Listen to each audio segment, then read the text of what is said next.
Hello viewers and very good evening to all of you. I hope आपकी परीक्षाएं काफ़ी अच्छी गई हैं अभी तक जो हुई हैं, और कल आपकी अंग्रेज़ी की परीक्षा है और उम्मीद करते हैं वो भी अच्छी ही जाएगी। और कल तो वैसे साइंस स्ट्रीम वालों का है, मे बी आर्ट स्ट्रीम का I am not sure, but आपकी भी जल्दी ही होगी। तो उम्मीद करते हैं कि आप दोनों को इस वीडियो से काफ़ी ज़्यादा हेल्प मिलने वाला है।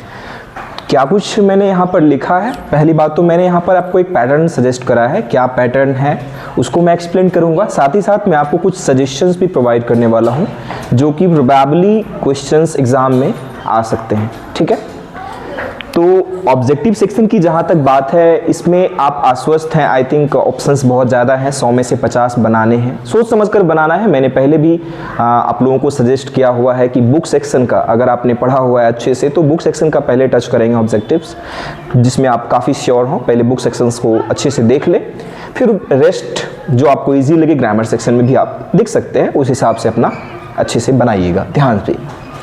अब बात कर लें अगर हम सेक्शन बी में, जिसमें कि आपको बहुत ज़्यादा परेशानी लगती होगी बहुत बच्चों को, क्योंकि इसमें लिखना होता है ना।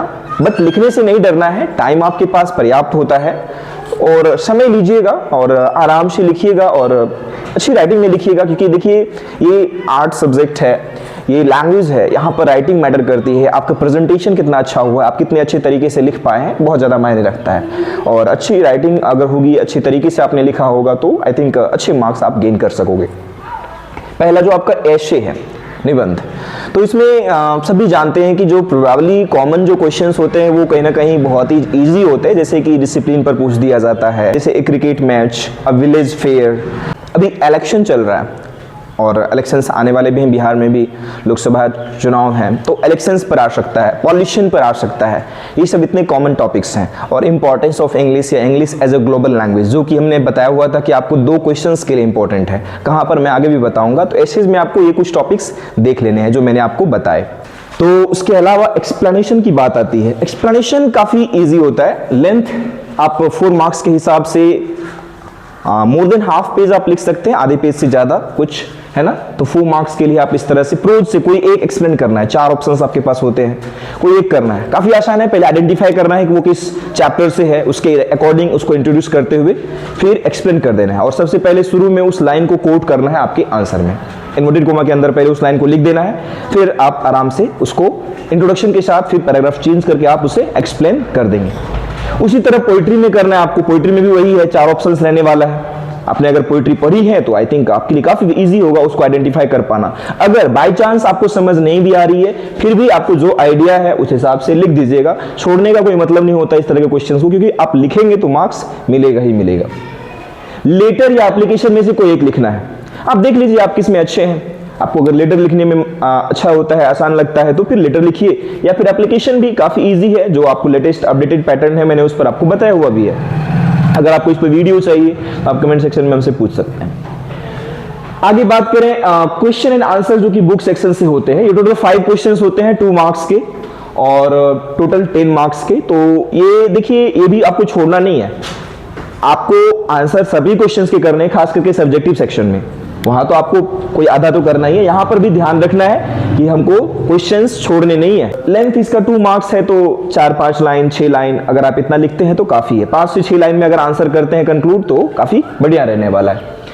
अब बात कर रहे थे 6 और सबसे इंपॉर्टेंट और इजी क्वेश्चन भी है, जिसमें कि आपको किसी 3 का जवाब देना होता है। सारे क्वेश्चंस 5-5 मार्क्स के होते हैं। आप देख सकते हैं ए से लेकर एफ तक यहां पर ऑप्शंस होगा आपके पास। आपको क्या लिखना है, क्या छोड़ना है, ये आप ही तय करेंगे। अगर आप समरी लिखना चाहते हैं, दोनों एक समरी लिख दीजिए, एक प्रोज सेक्शन से, एक पोइट्री सेक्शन से। तो अगर आप जानना चाहते हैं कि क्या प्रोबेबल है, तो आई थिंक काफी इजी चैप्टर्स हैं जिनका बराबर पूछा जाता है। द आर्टिस्ट का पूछा जाता है, ए पिंच ऑफ स्नफ से पूछा जाता है, भारत इज माई होम हो गया, इंडियन सिविलाइजेशन एंड कल्चर। और जहां तक रही पोइट्री सेक्शन में तो कुछ इजी है, वो जो भी बार बार आते हैं, Swedish love I do not go, an epitaph हो गया, द सोल्जर हो गया, ये सब काफी ज्यादा सर्कुलर वे में घूमते रहते हैं। ओड टू ऑटम, ये 3-4 ऐसे हैं जिन्हें आप देख सकते हैं। आगे बात करें शॉर्ट नोट, मैंने यहीं पर बात की है कि एशे और शॉर्ट नोट आपका कभी कभी कॉमन भी आ जाता है। तो आपको इंग्लिश है जो ग्लोबल लैंग्वेज या importance of English, future of English in India, ये सब पे आपको एक शॉर्ट नोट तैयार करके जाना है। इंग्लिश से रिलेटेड ही आता है, 5 मार्क्स का है, आपको 2 पैराग्राफ्स में लिखना है, अराउंड 1 पेज। ठीक है, मैचिंग तो आप छोड़ेंगे नहीं, तो दोनों मैचिंग बना के जाइए, डी और एफ श्योरली करिए।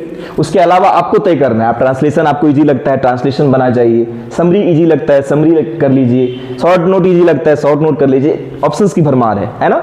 एंड लास्ट वन 7 में जो है पैसेज या प्रेसेस आपको लिखना है। तो प्रेसेस करना है मतलब एक पैसेज दिया होता है उसको शॉर्ट करके लिखना होता है, 1/3 यानी उसके अगर 90 वर्ड्स में वो है तो उसको शॉर्ट करना है, 30 वर्ड्स में लिखना है और उसका एक उचित जो सुटेबल उसका जो टाइटल है वो दे देना है। और या फिर आपको वो थोड़ा जटिल लगता है, कॉम्प्लिकेटेड लगता है, तो पैसेज में जो क्वेश्चंस है उसको आंसर कर दीजिए। आई थिंक इससे ज़्यादा आसान कुछ भी नहीं है। तो इसीलिए मैं ये वीडियो कोई सजेशन के परसेप्शन से नहीं बना रहा, मैं बना रहा हूँ इसीलिए कि मैं आपसे एक इंटरेक्शन कर सकूँ और आपका थोड़ा जो मेंटल प्रेशर है ना अंग्रेजी को लेकर, डरे डरे से जो है वो आपका डर दूर हो सके।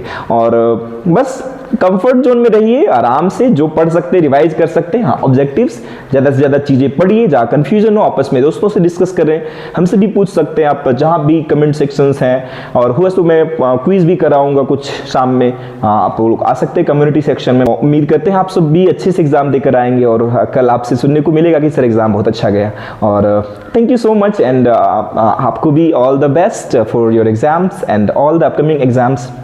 Thank you and all the best, 4 के आइए।